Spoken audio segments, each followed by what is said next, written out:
அஸ்ஸலாமு அலைக்கும். எல்லாரும் எப்படி இருக்கீங்க? இன்னைக்கு நம்ம 2 பொரியல் பண்ண போறோம். 2 பொரியலுக்கும் ஒரே மசாலா தான் யூஸ் பண்ண போறோம். இந்த ஒரு மசாலா மட்டும் அரைச்சா போதும். எத்தனை பொரியல்னாலும் ஒரே செகண்ட்ல பண்ணிடலாம். பார்க்கலாமா? 1/4 மூடி தேங்காய், 1/4 டீஸ்பூன் மஞ்சள் தூள், 1 டீஸ்பூன் ஜீரகம், 1/2 டீஸ்பூன் மிளகாய் தூள், 2 பல்லு பூடு. இது ஒரு பொரியலுக்கான மசாலா. நீங்க 2, 3 பொரியல் பண்றீங்கன்னா அதுக்கான அளவுகளை டபுள் ஆக்கிக்கோங்க. காஞ்ச மிளகாய் இருக்குன்னா மிளகாய் தூளுக்கு பதிலாக 2 காஞ்ச மிளகாய் யூஸ் பண்ணிக்கலாம். ஜீரகம் இல்லைன்னா ஜீரகத்துக்கு பதிலாக 1 டீஸ்பூன் ஜீரகத்தூள் யூஸ் பண்ணிக்கலாம். நம்மகிட்ட என்ன இருக்கோ அதை வச்சு எல்லா பொரியலும் செஞ்சு அசத்திடலாம். இந்த மசாலா வச்சு இன்னைக்கு பீட்ரூட் பொரியலும் அவரைக்காய் பொரியலும் பண்ண போகிறோம். வாங்க அவரைக்காய் பொரியல் எப்படி பண்ணுறதுன்னு பார்த்துடலாம். கடாயில் எண்ணெய் ஊற்றிக்கோங்க. கடுகு உளுந்தம்பருப்பு தாளிக்க வச்சுக்கோங்க. கருவேப்பிலை சேர்த்துக்கோங்க. தேவையான அளவு உப்பை இப்போவே சேர்த்துக்கோங்க. வெங்காயம் கண்ணாடி பதம் ஆனதுக்கப்புறமா நறுக்கி வச்சிருக்கிற அவரைக்காவை பச்சை வாசம் போகிற வரைக்கும் நல்லா வதக்கிக்கோங்க. 1 நிமிஷத்துக்கு கிளாஸ் தண்ணி ஊற்றி மூடி போட்டு வேக வச்சிருங்க. சீக்கிரமாக வெந்துடும் அவரைக்காய்.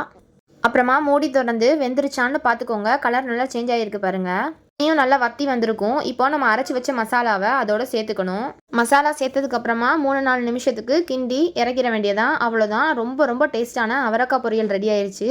சாப்பிடாதவங்க கூட இதை ரொம்ப ரொம்ப பிடிச்சி சாப்பிடுவாங்க. நம்மளோட ஆரோக்கியத்துக்காக தினமும் 2 பொரியலை கண்டிப்பாக சாப்பாடில் சேர்த்துக்கோங்க.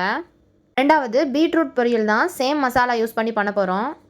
கடுகு விழுந்து பொரிய விட்டுக்கோங்க. அதோட வெங்காயம், கருவேப்பிலை, பீட்ரூட் சேர்த்துக்கோங்க. அளவு உப்பையும் ஆட் பண்ணிக்கோங்க.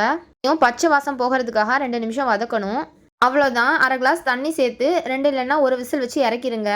சூப்பராக வந்து ரெடி ஆயிரும். நீங்கள் சட்டியில் கூட பண்ணலாம். ஆனால் கொஞ்சம் வேகிறதுக்கு லேட் ஆகும். விசில் போயிட்டு ஓப்பன் பண்ணதுக்கப்புறமா நம்ம அரைச்சி வச்ச மசாலாவை இதோட நல்லா கலந்துக்கணும். கலந்துட்டு தண்ணி இருந்தால் நல்லா வற்ற வச்சு இறக்கிருங்க. அவ்வளோதான். ரொம்ப ரொம்ப டேஸ்டான பீட்ரூட் பொரியல் ரெடி ஆயிடுச்சு. சின்னவங்கலேருந்து பெரியவங்க வரைக்கும் எல்லாமே விரும்பி சாப்பிடுவாங்க.